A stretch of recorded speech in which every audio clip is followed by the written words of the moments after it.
Good evening, everybody. Welcome to the Birds and Bods Podcast, Episode 5. I'm your host, Michael S. Saitlin, here, flying off the airwaves here in Kamloops, British Columbia. Thank you, everyone, for taking the time to load up and listen. Well, if this is your first time tuning into Birds and Bods, it's kind of my take on the casual dialogue between friends. The main objective is to kind of invite people who I am kind of close with and or am interested due to their hobbies, lifestyles, and all that funky stuff that kind of makes you an individual and part of this unique society. My goal for you here today, the listener, is to kind of feel as if you're sitting around with a group of friends enjoying the real conversations that come about naturally in those flow states. I provide a bit of a outline structure so we don't fall into that awkward path of nothing to say, and eventually once I get started into a rhythm of being a host, I hope to dive into deeper, more researched, interesting topics depending on the guests and my own interests of the day.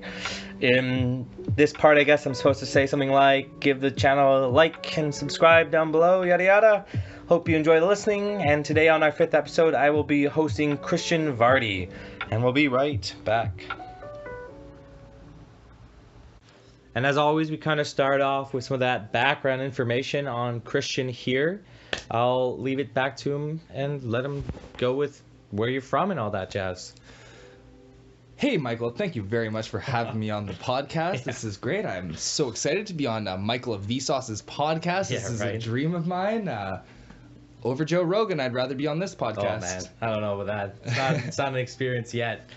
So, I am from Gibsons, British Columbia, which is a small rural enclave just slightly northwest of Vancouver. Cool. Basically, it's a pretty enclosed community. You have to take a ferry to get there, and in spite of that, people always assume I'm on the island. Yeah. But it's a peninsula. It's a fucking peninsula. It's different. It's very different. Not the island. But yeah, great little community. Great little community.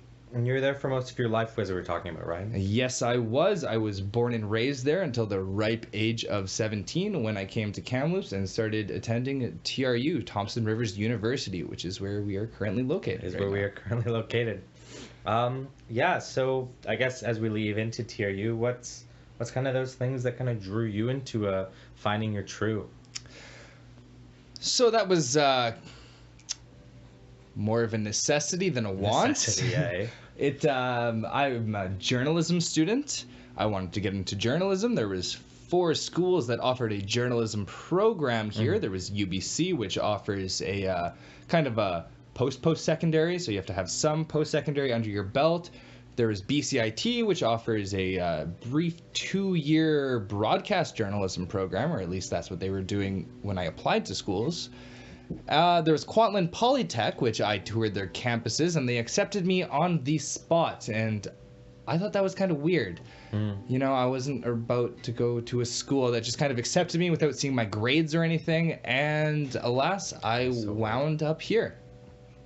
Did you get into TRU right away? Because ironically, I got accepted into TRU without them checking my grades. Really? Yeah. I did the I did the self-reporting. I sent them my grades, and they said, "Hey, come on over." Yeah, I guess I was a mature student when I started. I was about 20, so I think that might have helped me out with that. Right. But it's been a good school. If anyone who's watching this isn't from Kamloops, the university is this gorgeous location on top of like a mountain, and it overviews, I would say, the North Shore, but it's this gorgeous little mountainy town. I don't think I really talked much about Kamloops on the podcast so far, but yeah, and journalism. You're doing journalism, eh? So I am, and so let me add on what Michael just said. Sure. If you are from out of town and you are considering TRU for a journalism degree, stay away. Yeah, no. Steer clear like an invisible cow, because it is it's not great. Internal politic issue, or is it more just the education you feel? You know, our profs just are really adamant on telling us how to write for newspapers and have. The living, strong, never-ending blue-chip newspaper industry. For some reason, we don't like talking about digital media, Vice. You know, one of the biggest players in the modern journalism scene. In Canada, too. Yeah. From Canada. Right? Originally, Voice of Montreal started off as a magazine. Yeah. And then turned into the conglomerate it is now. Yeah. And I assume, actually... But this will probably go into it later, but you talked about how you really want to report on things the news isn't talking about, and Vice is super into that, for at least it has been. Yes. So original Vice shows were, oh my god, they were great. They had these quick 30-minute documentaries where they would go to war-torn countries and they would have very politically incorrect views, and like it was stuff you would never see anywhere else. It was very unique, and it's journalism I think that we are solely missing these days. I think specifically modern-day Canadian journalism is just castrated. It doesn't talk about political issues. It's all about, most of modern journalism in Canada is at least in part, or if you're the CBC, completely funded by the government. So you can't really afford to have dissenting opinions. Rebel Media did this, and, because you talked against the government, now Rebel is a alt-right hate group. Yes. There's some merit to that. Sure, they're not great, but they did their own thing. They did a lot of good reporting before this whole alt-right thing came out.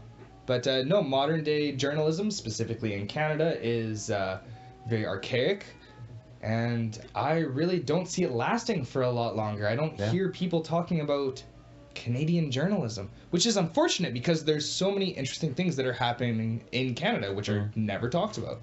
So hopefully, do you have some? I've said I get two things I already want to jump into on that. So I had the one comment from my friend a while ago who said, something interesting pops up in the conversation to really dive into that. Two topics you jumped on is one, it's Rebel Media. I don't know much about it, and then there's that whole this issue with people being almost. Was it political, not suicide, but political assassinations on dissenting opinions. And the second thing you just talked about, oh man, just remind me 1 second, you just said something about topics. What's a topic in Canada right now that you feel like isn't being talked about? I think let's take either one. Let's bring it a bit closer to home. British Columbia.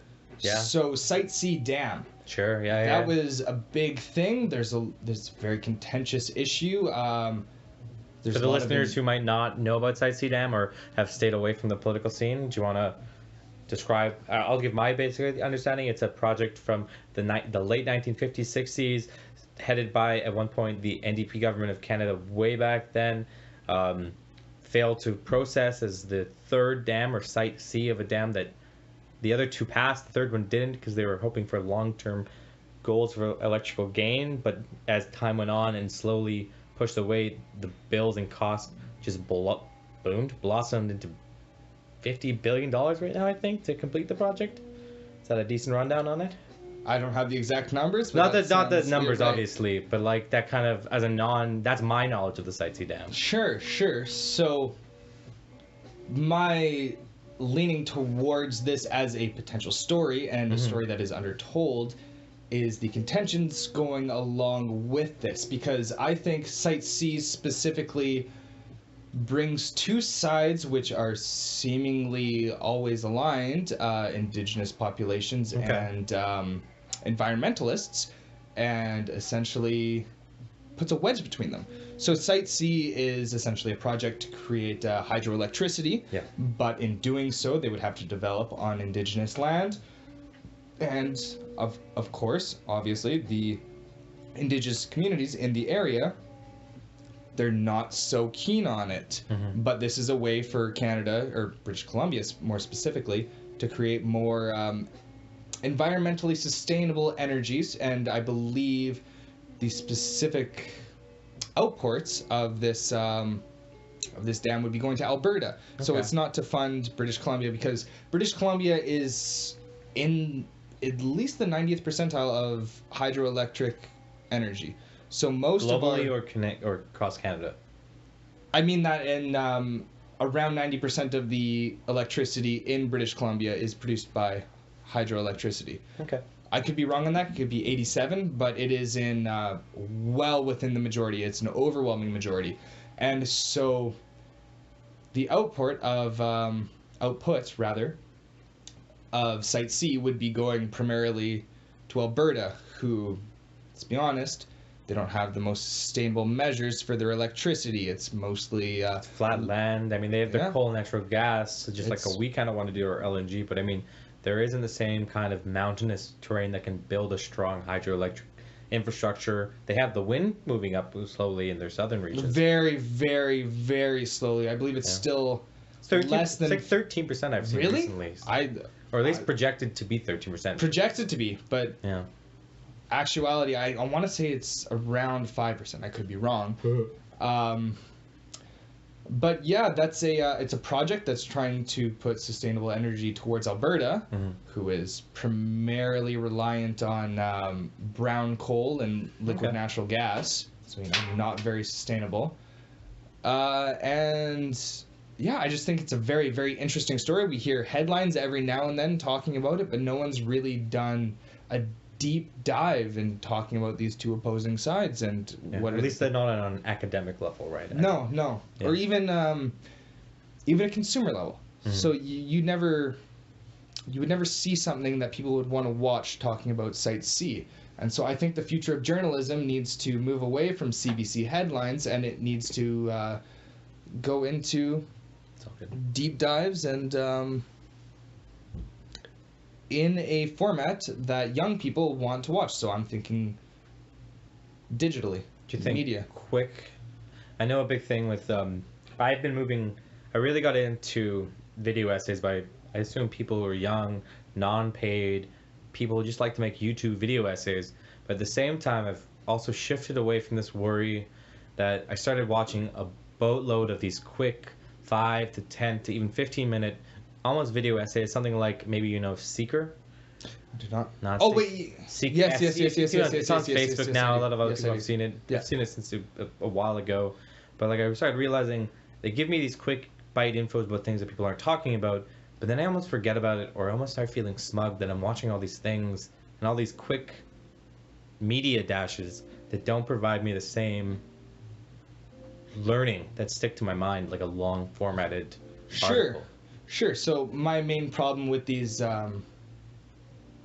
Facebook geared videos, they have great pictures, they have great music, it looks nice, it sounds nice, but unfortunately what you're seeing content wise is as much as you can give in a 2-minute video, and it's not even a narration, it's 10 seconds of words on a screen followed by other words. You can literally only scratch the surface with that type of content. You can't get into it. I hardly ever see interviews. Perhaps you. Or you'll see 10 seconds or maybe a minute or two out of the longer ones. You might see it more often on some 15-minute episodes. But I'm very scared of bias that comes along with these channels. And I think if you're creating something that short, it almost necessitates bias. And that's why I would like to see modern journalism go into a video format, which is entertaining, which also tells both sides, with the presenter essentially not expressing their opinion and just showcasing both sides. Providing facts, as much facts as you can align for your videos. And when you say video format, I always think of videos still, like DVDs and cassettes, but you mean things like Vimeo and YouTube and long format documentaries rather than video format. Yes, primarily YouTube videos. So we were talking about Vice, and at one point they did great journalism. They did these 30-minute videos, and they were talking about obscure topics, and they had the whole edge factor going on. They were talking about things that were kind of weird, they would talk about counterculturally in a lot of ways. Yeah, and I think that's the direction in format that modern day journalism needs to go, maybe without the edgy gotcha moments, right? It should just be, this is how we should present our stories. We should move away from headlines. We should go in depth, but we should also create them so they're digestible. They should be interesting to watch. So it's not Chris Hall talking about an issue. It's an immersive experience. There's a little danger too on that, where I agree with you on the idea that bad titles, I hate clickbait titles, and I'm strongly opposed to them. But as we've seen with upstart companies like BuzzFeed, and I'm sure there's other companies in that range, or even Salon, or what's a conservative website that's pubs? Alex Jones' BuzzFeed articles too, right? Oh, yeah, InfoWars. But it's this move towards, I agree, we shouldn't be using BuzzFeedy article headlines. Yeah. That's what's selling. And it's like, it's hard to get away from the shouldn'ts, the should-isms. Sure. So I agree. I 100% agree. But the way I would like to see journalism going is because I think that right now, this format of journalism has become so niche, it's essentially pigeonholed every media outlet into delivering media to their consumers, rather than the mainstream media engaging in this kind of format and just telling the story. Because this is such a new and up-and-coming way to do journalism, it hasn't become mainstream. And I think who's mainstream? What you are imagining and it's coming out? Or do you mean, because BuzzFeed's now mainstream, it's popular and it's this big... It's now I would characterize BuzzFeed more as a media company rather than a news company. Okay. So when I talk about mainstream journalism, I mean in Canada, I mean the CBC, the Globe and Mail, global to a more local level. Well, then even because I'm gonna jump into this because I agree. I don't agree. I don't even know what you mean when you say media and journalism. I'd love for the viewer and myself to really... They're words you know because it's your profession, but they're words I hear and I connect because I imagine them. Okay. So yeah, let me explain it a bit better. So let's take some examples. Let's take BuzzFeed. Sure. Let's take CBC. Let's take InfoWars. Sure. I think those are three very different coins that all apply to the same thing I'm talking about. So BuzzFeed is primarily a media website in that it doesn't specifically focus on journalism. For example, journalism is like, again, maybe it sounds all like journalism is media, not all media is journalism. What is journalism? Like a definition would be people who go out reporting live event stories, or what would be an example of direct journalism? this is why I mentioned CBC, because I think CBC in the news aspect, don't get me wrong, I have a lot of problems with CBC. I don't primarily like their cooking shows. Is that not media? Not a fan of that. Is it that is media. That is entertainment. Okay. And trying to discover stories? So media encompasses both entertainment and journalism. So is it on a tree like at the top, and then entertainment and journalism are streams, right? Or are they like on a flat, different interchangeable words? So I think... sorry, viewers, this is not interesting, but I'm getting lost because I want to understand this while we go along. So media is mathematics. Journalism is... Oh, fuck, why did I use mathematics? I don't know shit about mathematics. Well, there's media. We can just look this up by word definitions. Media is rock and roll. Journalism is indie rock. And entertainment is pop music. It all falls under the same general umbrella, but they are different subgenres. Store data, either social communication media or specialized mass media communication business. So media is what we consume, it's what we see, it's what we see on television, regardless of the style of what we are seeing. It is, to a lesser degree, podcasts and music. Primarily, I believe that media is... So I guess I really need you to know what journalism is. So the word journalism applies to the occupation and using methods of gathering information and utilizing literary techniques such as TV, print, radio, internet to provide these reports or recent stories. Okay, at least I know what it means, just so like I'm not getting confused as you're going along. Okay, so sorry, this is why I brought up CBC. Sure, so CBC.ca, you look at their news articles, they're very unopinionated. They're very... Try to be. I mean, of course, they're always going to lead or lean the same way as the party in power, unless you're a conservative government. They're always going to lead in center-left. Okay. But they do honest reporting. Whereas BuzzFeed is not completely a journalistic outlet. They do have BuzzFeed News and such. I believe BuzzFeed broke that whole Pissgate thing. Like the whole Steele dossier when Trump was being accused of, I don't know, pissing on beds or whatever. It was a fake one though, wasn't it? Oh yeah. Well, that's the thing. They broke that it was fake. They broke that it was fake, or they broke it first and then. No, they broke that it was fake. Okay. So BuzzFeed does do news, but that's not their central goal motive. Yeah, they're more in it for entertainment. Whereas Alex Jones is more in it for quote journalism, but has a very, very hard bias on entertainment. And I believe, like, in his court transcripts, to try and keep his kids, like, he was going through a divorce. Ooh, brutal. I'm listening. That's to you, not to this. Okay. He was going through a divorce and he wanted to keep his kids. And for the listeners that don't know, Alex Jones hosts or started the website InfoWars, which is among Breitbart one of the most controversial. Yeah. Controversial because people who don't like it don't, or if they do like it, they do. But most people, I'd say, in the mainstream, either think it's useless or they hate it. I think it's hilarious. Yeah, but that's what I mean. People in the mainstream, both me and you are hipsters in a sense. Yeah. When we find stuff like that, it's interesting. It's the mainstream they either hate it. We're also on the college liberal campus where we're right. I don't know, man. I don't know. I don't think TRU is that liberal of a campus. I don't think it's that liberal, but it's definitely liberal. Really? Am I okay? So I don't think it's very social justice warrior-y, because in my first year psychology class, we talked about racial differences in IQ, which is, not something you would hear on a liberal campus. In my first year sociology classes, we talked about the difference between men and women. Sure. And so, sure, that was 4 years ago, and maybe social justice has come to a point where we can't. I think it's like, I think you're also looking at this in a far. I've watched a lot of things around this whole alt-left, alt-right thing. Yeah. I don't think we're anywhere in that area.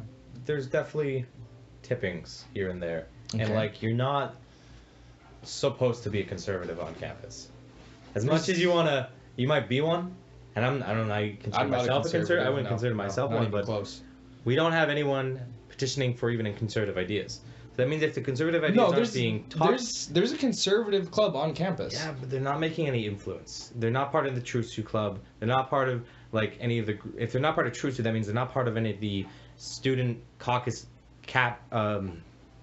groupings that go work with TRU themselves. Right. Like, they might talk to people and they might know people, but they're not.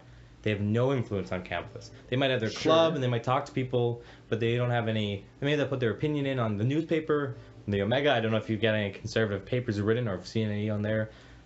That's what I mean. It's not like it's hated, but it's like, you're not supposed to be a conservative on campus. You don't get to be one in a way. I don't know. What influence does the Socialist Club have on campus? They're at a lot of events, and there's quite a few socialist members who are part of the True Suit. Yeah, so their ideas are disseminating from there. Are they though? I don't. The words are the ideas. Maybe not the action. Sure. But if ideas get thrown around, maybe they don't like the ideas. I don't know. From what I've seen, Thompson Rivers University as a student population. I'm not involved in the student union. I know some of the people involved in the True Suit, but I don't know. I don't hear any unifying political cries one way or the other within the student base. I have not in the student base, but that's anyway. There's never. But isn't that what matters? It's the general population, and if you're going to try and sway influence, you would think that the first place to start would be the student base. And I've had. Do you need a student base to sway things? I mean, if any. Who are you swaying if not the student base? It's just use of power. You don't need to sway people. You just need to be able to be in situations where your ideas disseminate. Okay.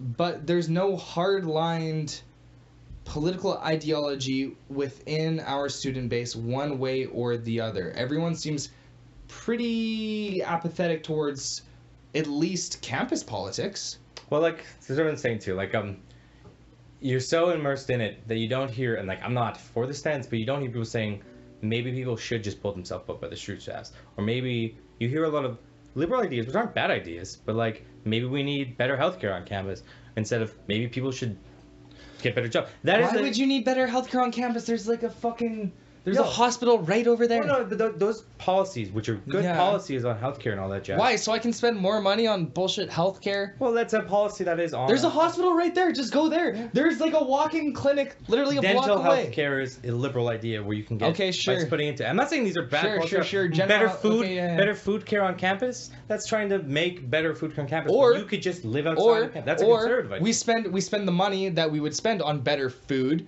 and we give it to grants for economically disadvantaged students. We don't spend money on having bougie food for the people that go here. Well, that's also a liberal idea too. To help people, and I'm not saying it's wrong. But you were swayed to the liberal ideas on campus. Okay, I'm not saying it's wrong. That's a liberal idea. I'll grant it. Most ideas on campus are liberal ideas. I've never heard anyone bring that up. If anything, I always hear people saying, we need better food. I've never heard anyone say, oh, yeah, you know, the food at TRU, it's pretty good. I'm not okay about with that. Forget the food at TRU. Conservatives go buy your own food. You don't give a crap about TRU. Just do whatever you don't like the food at TRU, bring your own food. You want to solve your situation, do it yourself. Yeah, but it's not like, it's not like the food system is socialized. You can't just be a student and get free food. You have to pay for a meal card. But you're paying money for the union to spend their hours to fight for your food. For a socializing program. It's not bad. I'm for the food changing. Yeah. I'm for it because I don't really care. I buy my own food. If I want to eat on campus, I'll make my own dinners and package my own lunches. Yeah, I hate buying food on campus. It's awful. You shouldn't even want sustainable food. You should want you should teach classes to keep people cook better and how to meal prep. That would be the best way to help people with money. Hey, but guys listening who don't go to TRU, come here. It's a great school. We have good professors, small classes. You know, sometimes it's good to be a big fish in a small pond rather than a big fish in the ocean. Very much so. And the food here, it's not the worst. You know, it's pretty good. It's Dan, skip classes. Yeah. It's the food here is so good that I'm bitching about how it should be worse. So. Oh, well, our mark sucks. But I mean. Oh Jesus. Yeah, don't get me started. All right. Anyway, those bento boxes though. That's our mark. Hard pass on that. Next question. Yeah. As we talk about TRU, I know you're coming up hopefully near your end of your graduation. Yes, I am. You're also in political science with me as we talk about political ideologies in a sense and how they affect TRU. Yes. What got you into even the politic base instead of you? We were talking about earlier that you also thought about music, but why? Oh man, how do we phrase this? What aspects of journalism do you see yourself putting yourself into? Ideally, I mean, I like writing about. I'm a big music fan. I like writing about music just for fun. I'm a realist in that I don't think I'm ever gonna be able to buy bread off my music writings. I just like doing that for fun. Yeah. It really helps me organize my thoughts about music. I like geeking out and learning about bands and stuff. Yeah. I just really enjoy it. Political science. I grew up in a household where politics was very much on the table. Cool. So. From when I was 10 years old, my parents were talking about politics, and I remember when I was 11 or 12, my dad explaining politics to me, and I was always very interested in that. And so in my first year of journalism, we weren't able to take any journalism classes, so our program advisor said, hey, spread your net wide, go take a bunch of arts classes, figure out what works for you. So I took sociology, I took psychology, I took political science, I took the communications in English, which is expected of everybody. And political science was a real sticking point for me. I've always found it very interesting. I like talking about domestic Canadian issues. More so. Screw the foreigners, right? No. It's just foreign politics is just. It's too much work. It's always everybody gets heated about it. But just didn't appeal to you. I'm sure you'll find heated issues in domestic. It's just there are. Attaches to you. You say it's hard work. You think it's hard work because it just doesn't appeal to you. Because if you liked it, it'd be easy because you'd enjoy it. Right? That's fair. Yeah. But at the same time, I'm the type of guy that looks at the parliamentary website and I look at. I listen to the debates on bills, and I find that very interesting. And that's awesome. As I'm saying that right now, splendid. Probably not a lot of people think that's very interesting. Huh? It's good background. There's always a niche. Of course there is. So yeah, I don't know. I like my domestic Canadian policy. I kind of would like my career to be headed into politically inspired documentaries. So political issues without a political end, just kind of showcasing, hey, this is what happening. Some views going on. I think in a way that's a really good segue into section 4, which is from what I know, you've just started up a company with Robert Wisla. Yes, I have. Tell me a little bit. Productions. I'll let you say that one more time. I jumped in on you at the same time. Center Leaf, Center E-R-E, not E-R like I just said. R-E like hockey center. Leaf, as you would expect it to be spelled. What's going on with the Maple Leafs? It's right. all good. It's all good, man. Productions. Yeah. Center Leaf Productions. That is what we are called, and we are currently filming a documentary in the South Okanagan, Similkameen Valley, where there is a very contentious issue about a national park. And I know what you might be saying, Christian, who gives a fuck about a... Oh. You can swear, sorry. but I'm just trying my best not to. Who gives a flying heck about a national park? That sounds like bogus to me. Who would ever care? Well, you know what, listener, strawman that I just created? The people of the Okanagan, Similkameen Valley care a lot. And I was very disinterested when I came on as the editing guy, but it has proven to be quite a interesting topic. Okay, that's a basic background. Now I'm going to watch a video on his GoFundMe page because him and Robert have been trying to continue their project going onwards. I will link in below. It's called the SOS National Park documentary, and that's what they're working on. They're still needing a little bit more funding, so the GoFundMe page explains a little bit of why they're needing some more extra cash and explains what the video is about. If you find that interesting, or you find helping out a honest young journalist trying to find his niche, check it out as well in link below. We'll be right back after I unpause the chat. So I just watched the Land Legacy Power GoFundMe trailer. Again, the links will be down below. It basically is a quick minute-long video with Robert Wisla explaining what the project's about, on how they'll be interviewing people from the mayor to farmers to Aboriginals in the area to a whole other list, and just trying to get both sides of the story. The GoFundMe page around it is just for the fact that they're still students. They're here in Kamloops, which is around 300 kilometers away from Osoyoos, I think. So that's gas prices there. Every 2 weekends they're going down is the hope. Every weekend now is kind of what they're shooting for, to get it done before the winter probably comes full on in. Food, board, and all that jazz. We don't need board. We sleep in our car. Hey, that works too. Yeah, I think it's a really interesting project. What kind of brought you, I guess it's the main project going on, that's what drew you, or is there... Yeah, okay, so the way this started is Robert was at an environmental conference. Cool. And I'm sure you all are familiar with the dragons of Dragon's Den. One of them was there, and someone else was explaining the controversy going on, because this has been a thing that's been happening in the Osoyoos region for at least 20 years. Ooh. And the government's just kind of finally pushing it through. And so he was explaining it to Robert, and then he mentioned, hey, Robert, there's a dragon over there, like, go talk to him about it. Mm-hmm. He said, all right, sure. So we talked to him, and then he called me that night, and he said, hey, there's pitches for Dragon's Den tomorrow. Do you want to do it? And I'm like, well, what are we pitching? What are you talking about? And he gave me the premise, and I'm like, yeah, sounds fun. Let's do it. Why not? Yeah. That's so cool. That's really interesting. Yeah. So we went there, and then obviously we didn't know what was happening, so we're like, we want to do a video about a park, and there's like owls involved, and they're like, what are you going on about? Owls Park, give us money. We're like, no, not a thing. Sorry guys, take a hike. Nice. And we're like, well, we got played there, but both of us had only known about the issue for 12 hours at that point. And then we just kind of started building on it. And Robert was the guy who was more involved with the story. I'm more of the technical aspect. I take care of filming and video editing. And he really, really started to dive deep into this. And so as mentioned earlier, on the GoFundMe page, it's called SOS National Park, whereas the YouTube trailer is called... Land Legacy and land legacy power, or land comma legacy comma power.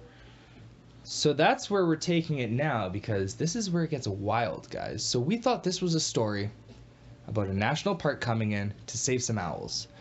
So we sat down with this guy, and we were told that he was just a hunter in the area. And we said, oh, well, yeah, okay, hunters are going to be affected by the national park. They will no longer be able to hunt there.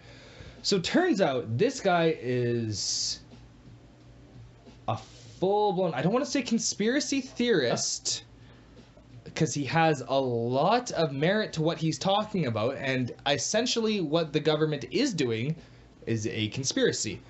And he's a theorist in the sense that he is bringing up this theory, but it seems like it checks out.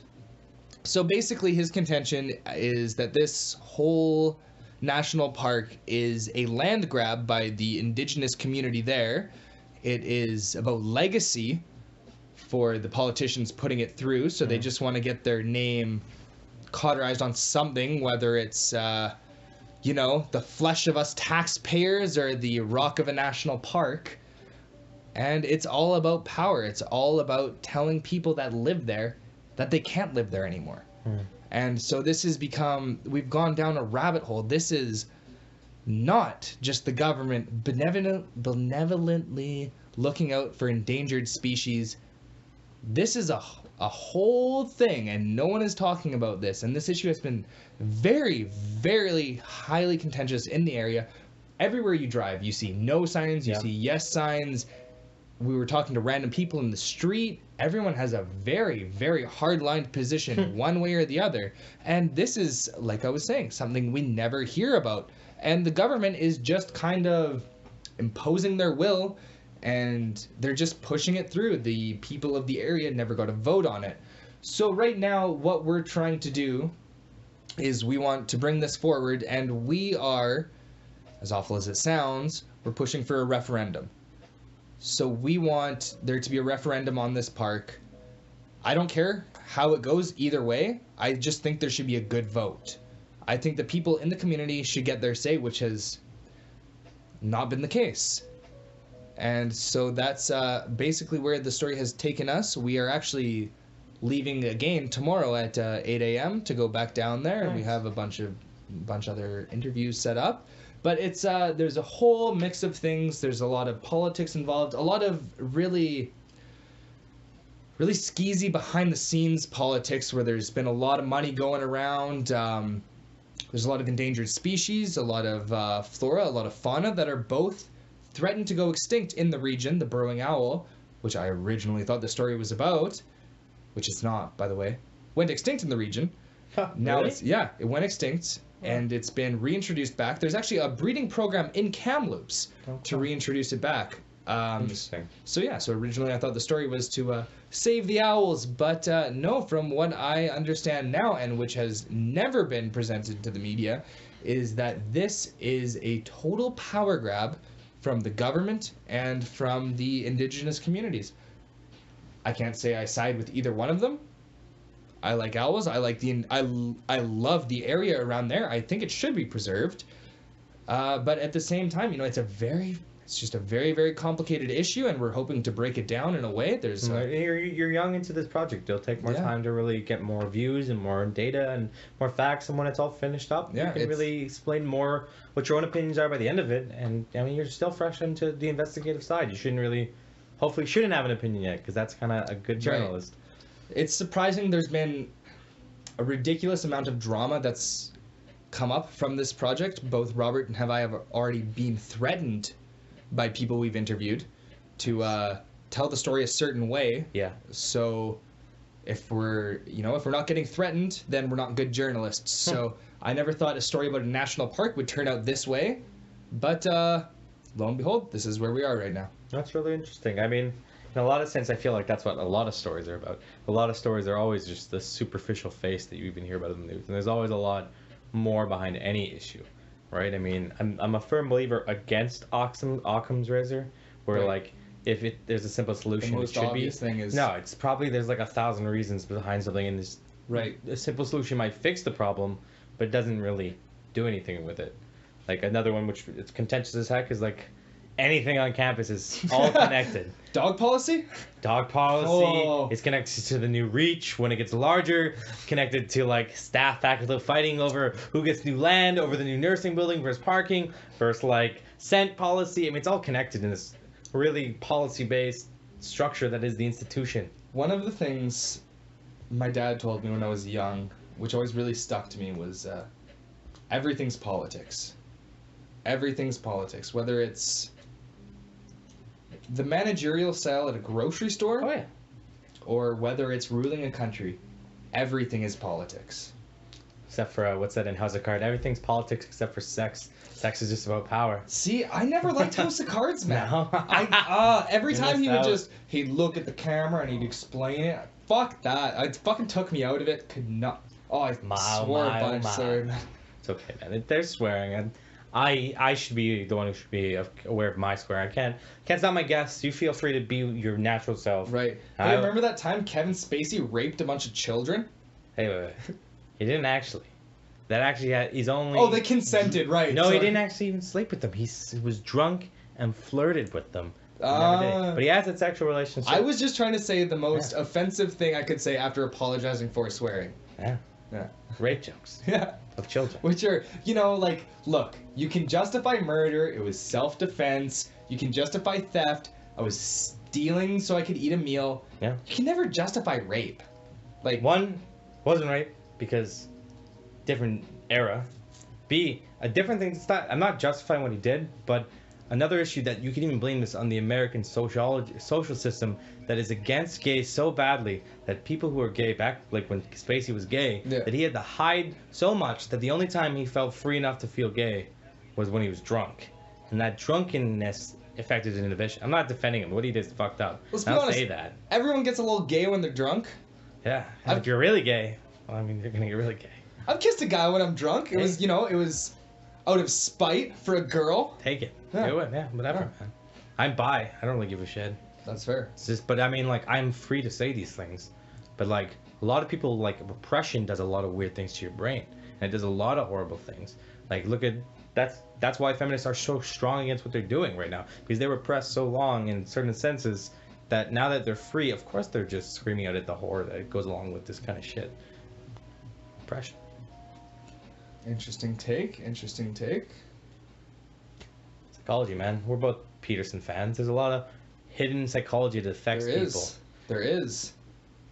The whole unconscious versus subconscious thing. I don't get that dichotomy though. What's the difference between the unconscious versus the subconscious?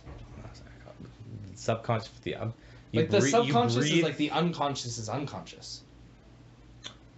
I don't know. Subconscious versus there's consciousness, which is your ability to recognize you're alive. Sure. There's your subconscious. There's not another one. There's ego as well. There's three. There's but that's conscious, subconscious, and ego. That's bringing it into The Freud. ego's a thing. Ego's a thing in psychology. Full of shit. No, but the ego's a thing fuck too. The no. They still use ego. Okay, I think ego's a thing, but I don't think it's like a thing as Freud talks about it. I don't think. No, I'm not saying Freud. I'm not pro Freud Freud either. I don't know anything about Freud. I'm not. He's a cokehead. I'm not a psychologist. I don't jump into an area I don't know about. Like sure. I don't know. He's probably some weird ideas and good ideas, but he's thinking random ideas. He's a weirdo. He was like the first one to start thinking about psychology, and he just threw some fucking random shit on a dartboard. Yeah. Eventually, something's gonna stick. Yeah. But I mean, like, your ego is just. I mean, I'm Buddhaic. I'm learning about Buddhism and all that, and ego is a thing in this. I mean, it's not like Freud's the original of ego. It's just that self inside of you that says like, oh, I wish I did better than I'm better than them. I'm better than this, or it's why did I do this? And there's like but that's a different ego than Freud was talking. But this thing is very similar to what Freud is talking. No, it doesn't look at it through a scientific lens. But Freud's ego was like, eat, fuck, pleasure. Well, I mean, like, you got your security, your fucking sacral chakra, you've got your strength. Security's not unbridled hedonism, though. That's the thing. No, that's your sacral chakra. Your root is your security, which is balanced on, like, you feel safe. Okay, so what's the ego chakras? They can all tie into your ego, where, like, you wish you had a bigger house. That's egotistical of security. You don't need a larger home. Or in sacral, you need to dominate. How is wanting a bigger house more in line with security? That's purely an aesthetic and But why do you need a bigger symbol. house? That's but it's an ego symbol of your... That's not security, though. Well, the ties to your home, over your head, and shelter. Sure. But having that excessive is on the far end of that. Yeah, but once you're taking it to the excessive, it doesn't become about security. It becomes about status. But what is status tied to, though? Ego. Yeah. That's what I'm saying. It's completely cut separate from security. Status and security, you can't have both. You can't have a lack of status and a lack of security and a want of status. You're gonna want security first, and once you have a baseline security, then you can go for status. But when you're like running around naked in the bushes saying, "Oh shit, how am I gonna find enough berries to survive? Like I need to put some wood on the ground so I can have a house," you don't care about status. You might want more food than your neighbor. Yeah, sure, obviously, but you get to the point where at least you have enough for sustenance and you can survive. Well, somewhere along the lines, there's a part of us, and it doesn't apply to everyone, and everyone has a different thing that affects them, right?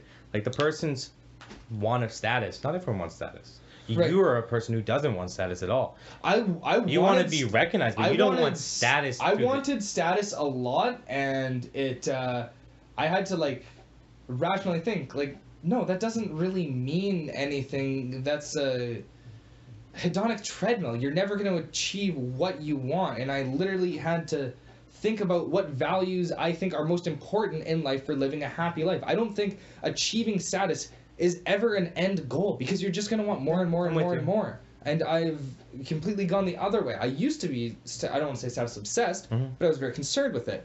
But now I kind of shun that away.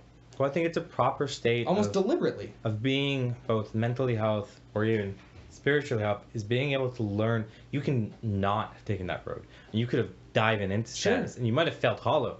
But I think you're taking a healthy approach, and maybe you're not looking through this or looking through psychology to see how you're balancing. You're fighting your ego by fighting status. You know, you're fighting. Yeah, you don't need absolutely, it. absolutely. And you might not look into that through other. This is just a way, a route to looking at it. You can do it internally and don't even need to look at this. Right. I thought about these ideas before I looked into these things. Right. And then these are just kind of like, oh yeah, that connects to this, and it's just different sayings, right?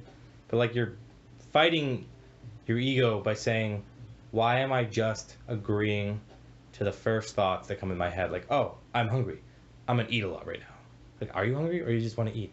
Like, it's just, there's a lot of these, like, you're fighting your internal thoughts, and having true control of your ego is like, I get depressed, and if I listen to my depressive thoughts, that's my ego saying, you're shit, you're not good enough, you're not smart enough. Well, those are not me. There's just like this thing in my head that is telling me stuff that isn't even, it is me, but it's not me. Right. It's like a deep part of you. Like an ego. Past your subconscious. Yeah, like that lizard brain, right? Yeah. It's not your conscious, it's your... Well, even think your lizard brain is just like, me need food, me need pleasure, me needs touch. That's what the ego is. Yeah. That's what the ego is. It's the lizard brain. Lizard brain, chimp brain. Right, yeah, no, right now we're in the post-beta chimp expansion pack model. Yeah. That's what we got going on right now. It's all a simulation anyways. So. Fuck, man. Just do what makes you feel happy, I guess. I mean, statistically speaking, we live in a simulation. That's what Musk said. I even looked at the math. I agree with Musk. No, it's reasonable. So there's three pillars, right? It's either A, humanity evolves to the point where we have advanced technology but we kill ourselves. B, we evolve to the point where we have advanced technology that can effectively simulate the society we live in now, which, let's be honest, on the track record we're going on right now is what, probably 50 years away? Yeah, who knows? But I know, I'm a futurist. I know what you mean. Yeah, or yeah. C, we get to that point, and then we just say, you know what, guys? No, we got to cut it off here. C, very unlikely. I don't think we'll cut A, it. we're still alive. B, very, very likely. And then once you create one society in a simulation that can essentially do whatever they want and do the whole human thing, and then you can control for variables, and then you can make it so, hey, this simulation society, they'll get to the point where they can create a simulation, and so on and so on and so on. And it may seem from our perspectives, because time's relative, yeah, it takes hundreds and hundreds of years. In the have you ever played Sims? Oh, yeah. I mean, it's simulator guy. Yeah. I play simulation games. How quick does Sims go? So once you create one sim, then that sim does that does humanity in the course of 30 minutes, Yep. and then that sim creates a sim that does it That's if someone's playing it. If you make a game sim where you have a computer doing the simulation, you can have it done in a millisecond. Yeah, so use the computer simulation. So speed up. statistically speaking, it's very, very unlikely that we're a thing. And let's be honest here, the Big Bang, like we just kind of like, oh sure, Big Bang. You can't create matter out of nothing. Our physics dictate that. That's not a thing. Still know what our physics. That's mean. not a I know thing. What you mean. I know what you mean. Yeah. I'm with you. Yeah, I'm not a theist, but we'll see. Like I'm not sure. I'm spiritual to an extent, but I'm also a futurist and I'm also a believer. I'm spiritual, Yeah. but I'm not a theist. Yeah, in believing a pure God. But I think the universe in itself is God. I mean, it's really interesting the fact that not only are we related, long down the faith, Sure. we're related to the stone in this room because we're all stardust at one point, and so is the carbon elements that make our body, and all the single organisms are just other chemical breakdowns of I remember helium. I was having a smoke with you on the deck, and we were talking about this sort of shit, and you're like, yeah, we're all related to that tree. I just remember thinking, What the fuck's he mean? No. Bullshit. That's wrong. It's not wrong, though. It's just because eventually there was a star that our star is everything that we are, and it just came out through it. We're less related to that tree. We're less related to that tree than Elizabeth Warren is related to Native Americans. It's something we're all. I mean, I guess that's hot take. Yeah. Yeah. Wait, did I say less or more? We're more related to that tree than I figured Elizabeth that's Warren. Yeah. I was kind of Whatever, man. Whatever. It's all good. You got the joke. I got the joke. It's all good. Yeah. I have one of my big dreams. Completely not gonna live through it, but Yeah. I did some bunch of shrooms when I was younger. Oh yeah. So like I left to the idea that not only are we this weird organism on the planet Earth, Sure. if we are the only species in the universe, and we can lead to the ability to procreate on other planets, in a sense, Earth is a form of the Noah's Ark. Oh. And we can, with enough technology, and like we may be eating animals now, but we've already started not eating animals. We've already started making fake animals. We already know how to bring some animals back to life through cloning and stuff. Yeah. So we can only spread throughout the universe. We could populate the universe with any amount of animals, or 2x2, throughout the universe. It's like that. If we get through space travel fast enough. It's like that Futurama episode where Venus was just full of penguins. Yeah, basically.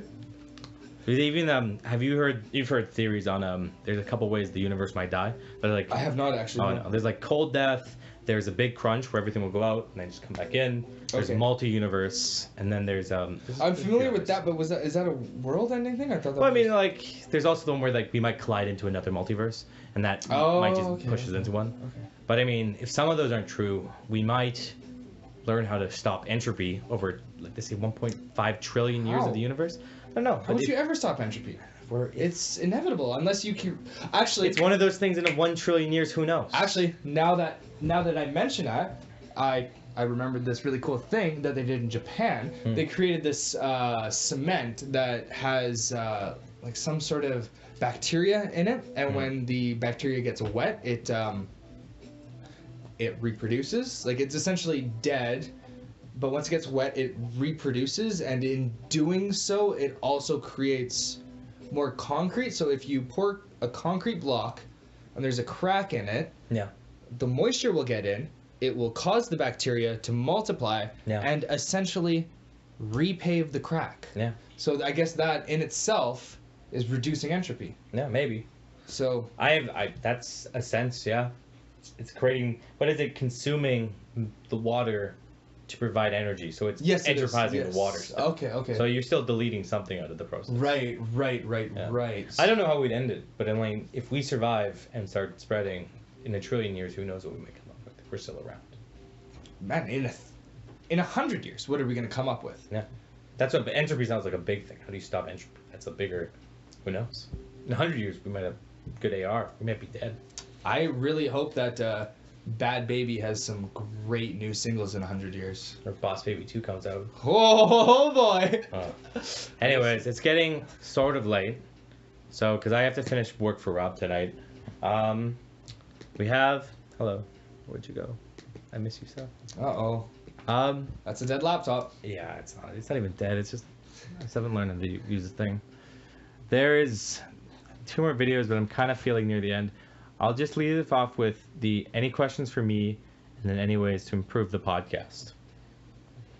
So the any questions for me is like a reverse of the whole situation. Yeah, so I got a question for you. You ever lick that salt light over there? It's delicious. Is it? Does it?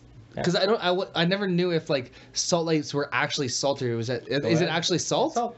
Yeah, it's salt. I believe you. I'm not gonna try it. So does it balance your chakras? It helps. What color chakra are you? What's your root chakra? I don't even know, man. I mean, you're technically all of them. I usually think to the blue, the throat chakra. Yeah, but how balanced is your kundalini right now? Kundalini? I don't know, man. It's not kundalini. It's kundalini, the lizard, the snake that runs up your spine. That's kundalini, right? I haven't heard kundalini. Really? No. I thought the kundalini was the balance up your spine that aligns all the chakras, and then, you know, the kundalini is also the magnetic pull in the earth because the earth also has chakras. No, I haven't heard that. I don't have a chakra. I'll send you some hot takes. Yeah, I've just been listening to Spotify chakra list and just kind of basic meditation. It helps my mindfulness and just kind of being more aware of stuff. Right, of course. Yeah. Cool. Any tips for improving the podcast? More dubstep. More dubstep. More dubstep. You can leave now. Yeah. All right, thanks for having me, Michael. I'm gonna go listen to some Skrillex. Nice sprites and scary monsters. It's not 2012 anymore. Bangarang? It's over. 2013 is the end. I'm a sucker for nostalgia. Anyways, thank you so much, Chris, for coming on for the show tonight. Thank you for having me. And I'll hopefully get this finished and uploaded within the next couple hours, and then I can get back to work. Can't wait to listen to it. Yeah. Adios, everybody. I hope everyone has a great day. Keep smiling, keep trying, and keep trying whatever you're up to, and I'll talk to you next time. Adios. That was fun. What are you doing? What are you doing? Are you fucking it up, man?